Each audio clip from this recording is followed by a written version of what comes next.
Assalamualaikum warahmatullahi wabarakatuh. Kembali lagi dengan kami di Izzati Andi Channel.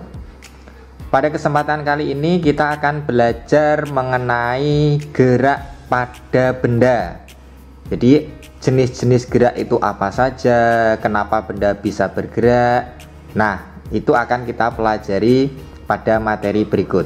Langsung saja ke materi yang pertama, yaitu tentang pengertian atau konsep gerak. Apa definisi gerak? Gerak adalah perubahan posisi atau kedudukan suatu benda dari posisi awalnya. Jadi ketika benda itu dari posisi A bergerak ke posisi B, maka benda itu dikatakan bergerak. Ya, jadi ada perubahan posisi atau kedudukan. Benda dikatakan bergerak ketika benda mengalami perpindahan atau menempuh suatu jarak tertentu. Dalam gerak dikenal istilah jarak dan perpindahan. Keduanya ini berbeda. Lalu apa perbedaannya? Nah, yang disebut dengan jarak itu adalah panjang lintasan yang ditempuh suatu benda. Jadi panjang keseluruhan dinamakan jarak. Sedangkan perpindahan didefinisikan sebagai perubahan posisi atau kedudukan benda dari posisi semula atau berdasarkan titik acuannya. Jarak sendiri merupakan besaran skalar, artinya dia hanya memiliki nilai saja, misalnya 4 meter, 2 km, dan seterusnya. Sedangkan perpindahan merupakan besaran vektor. Jadi selain memiliki nilai, perpindahan juga memiliki arah. Misalnya 4 meter ke arah barat. Nah, itu dinamakan besaran vektor. Untuk lebih jelasnya tentang perbedaan jarak dan perpindahan, silahkan perhatikan gambar berikut. Ya. Di sini disimulasikan ada rumah, kemudian di sini ada sekolahan, ya. Kemudian dari rumah, ya, ditanyakan jaraknya sampai ke sekolahan berapa kilometer. Nah, cara menghitung jarak ketika ada gambar seperti ini adalah ditambahkan, ya, di jarak dari rumah ke titik ini, ya, katakanlah ini titik B 3 km, dari titik B ke sekolah 4 km. Jadi jarak yang ditempuh adalah 3 km ditambah 4 km sama dengan 7 km. Itu yang disebut dengan jarak. Sedangkan untuk menghitung perpindahan dari rumah ke sekolah, karena ini bentuknya adalah segitiga Pythagoras, maka menggunakan rumus Pythagoras, ya. Jadi perpindahan dari rumah ke sekolah itu akar kuadrat dari 3 km ditambah akar kuadrat 4 kuadrat. Jadi akar 3 kuadrat ditambah akar 4 kuadrat sama dengan 5 km. Ini kurang akar, ya, kurang tanda akar, ya, nanti ditambahin sendiri. Jadi bisa disimpulkan yang disebut dengan perpindahan itu adalah lintasan terpendek. Jadi sama-sama ini dari rumah ke sekolah, kalau jarak itu 7 km, sedangkan kalau perpindahan 5 km. Nah, contoh satu lagi. Nah, misal adalah ada sebuah lapangan berbentuk persegi panjang, ya. Misalnya ada anak dari titik A berlari mengelilingi lapangan sampai ke titik E. Ditanyakan jarak dan perpindahannya berapa. Nah, bagaimana cara menghitungnya? Jarak A sampai ke E berarti dijumlahkan semuanya, ya, dari A ke B, B ke C, C ke D, D ke E. Jadi jaraknya A sampai E 3 meter A ke B, ditambah 4 meter B ke C, ditambah 3 meter C ke D, ditambah 2 meter D ke E.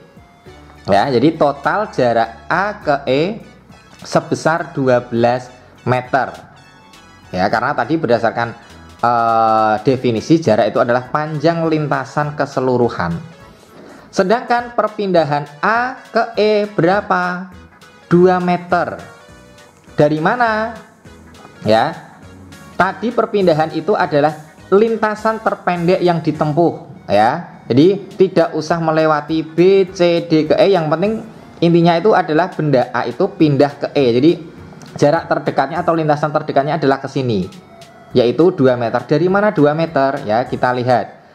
B ke C itu kan 4 meter, sedangkan ini D ke E kan 2 meter, berarti sisanya E sampai A atau A sampai E adalah 2 meter. Ya, jadi jelas ya perbedaan antara jarak dengan perpindahan. Nah, kemudian misalnya ada pertanyaan, berapakah perpindahan dari A yang berlari mengelilingi B, C, D, E dan kembali ke A? Perpindahannya adalah 0 meter atau tidak mengalami perpindahan. Kenapa? Karena dia semula dari titik A, muter ke sini, balik lagi ke A, dia ajek dari posisi A kembali ke A. Berarti dia tidak mengalami perubahan posisi atau kedudukan, sehingga perpindahannya 0 meter. Tetapi jika ditanya jarak A ke A, jawabannya bukan 0, tetapi 3 ditambah 4 ditambah 3 ditambah 4. Ya, berarti 14 km itu kalau jarak A ke A. Tetapi sekali lagi, perpindahan A ke A nilainya 0 meter karena dia tidak mengalami perubahan posisi. Jelas ya? Kita lanjutkan. Nah, contoh soal lagi. Bentuknya adalah segitiga siku-siku ya, menggunakan nanti rumus Pythagoras. Jarak A ke C berapa meter? Nah, ini maaf ya, ada kesalahan penulisan. Ini adalah meter sesuai dengan yang ada di gambar ya. Jadi kalau yang ditanyakan jarak A sampai ke C berarti harus melewati B dulu. Jarak AB ditambah BC berarti 6 ditambah 8 sama dengan 14 meter. Sedangkan kalau yang ditanya perpindahan A ke C berarti lintasan terdekatnya atau lintasan terpendeknya menggunakan rumus Pythagoras, yaitu akar 6 kuadrat ditambah akar 8 kuadrat sama dengan 10 meter. Kemudian contoh lagi, jarak A ke C lagi yang ditanyakan. Berarti harus menempuh jarak A ke B 5 meter ditambah jarak B ke C 12 meter. Sehingga jawabannya adalah 17 meter. Ya, ini salah tulis ya. Jadi satuannya nanti di sini adalah meter. Sedangkan perpindahannya berarti akar 5 kuadrat ditambah ini kurang akar ya, akar 12 kuadrat sama dengan 13 meter. Oke, kita lanjutkan. Berdasarkan lintasannya, gerak itu dibedakan menjadi 3, yaitu ada gerak lurus, gerak parabola, dan gerak melingkar. Apa itu gerak lurus?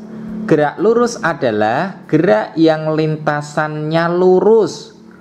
Contohnya, gerak kereta api di atas rel yang lurus, ini ya disebut gerak lurus. Contoh lain misalnya kalian mengendarai sepeda motor, sepeda atau mobil ketika lintasannya lurus bisa disebut dengan gerak lurus. Yang kedua, gerak parabola adalah gerak yang lintasannya berupa garis lengkung setengah lingkaran atau disebut parabola, yang merupakan perpaduan gerak lurus beraturan dan gerak lurus berubah beraturan atau GLBB. Contohnya, gerak bola yang kita tendang melambung ke depan. Nah, jadi anak laki-laki yang sering bermain sepak bola pasti tahu ya, ketika kalian menendang bola dan arahnya melambung seperti ini, itu bisa dibilang atau disebut gerak parabola. Ketika anak-anak bermain basket, melemparkan bola basket melambung seperti ini menuju ke arah ring, nah ini juga termasuk gerak parabola.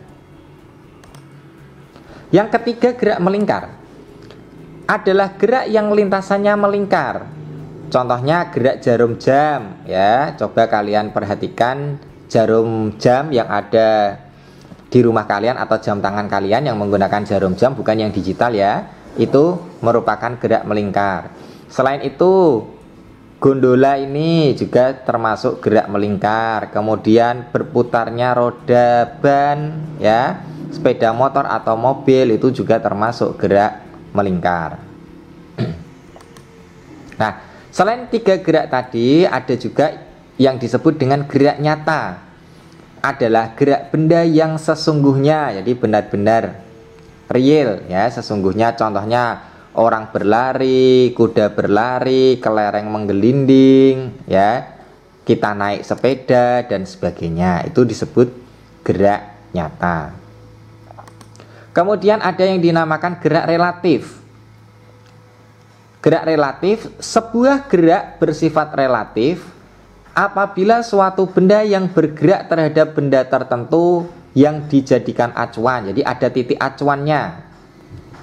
Jadi dengan titik acuan tertentu suatu benda dikatakan bergerak, sedangkan dengan titik acuan yang lain benda dikatakan diam. Contohnya, ketika sebuah mobil melaju di jalanan, mobil dikatakan bergerak terhadap pohon, tiang listrik, rumah, dan benda yang dilewatinya. Sementara itu, penumpang yang ada di dalam mobil dikatakan diam, sebab kedudukan penumpang terhadap mobil adalah tetap. Ilustrasi lainnya bisa kalian lihat. Ada sebuah rumah ya, kemudian ada kereta api, di dalamnya ada penumpangnya bergerak menjauhi rumah. Nah, jika titik acuannya rumah, jadi yang dijadikan pedoman atau acuannya adalah rumah ya, maka orang yang ada di dalam kereta ini ya, dan kereta dikatakan bergerak terhadap rumah. Jadi kereta, orang yang ada di dalam kereta ini dikatakan bergerak terhadap rumah karena titik acuannya adalah rumah.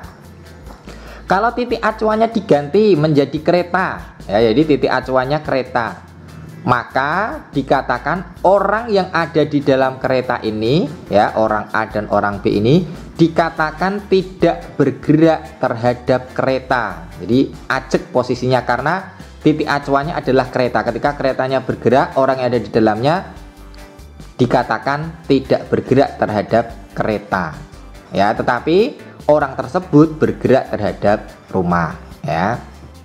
Kemudian jika titik acuannya adalah orang A ya, maka bisa dikatakan orang B ini dikatakan tidak bergerak terhadap orang A ya, karena titik acuannya adalah orang A. Jadi gerak relatif itu berdasarkan titik acuannya yang mana yang digunakan, makanya disebut relatif. Yang terakhir ada gerak semu, adalah gerak tidak nyata yang dihasilkan karena gerakan pengamat. Jadi sebuah benda dikatakan melakukan gerak semu jika benda tersebut sebenarnya diam tetapi seolah-olah bergerak. Contoh gerak semu, matahari yang seolah-olah bergerak dari timur ke barat, padahal sesungguhnya matahari diam, bumilah yang berotasi dari arah barat ke timur. Contoh lainnya, ketika kita berada di dalam mobil atau di dalam kereta, ketika kita sedang melaju dan kita menengok ke arah jendela, kita akan melihat seolah-olah pohon-pohon atau rumah yang kita lewati itu bergerak, padahal sebenarnya mereka diam ya. Itu adalah contoh gerak semu.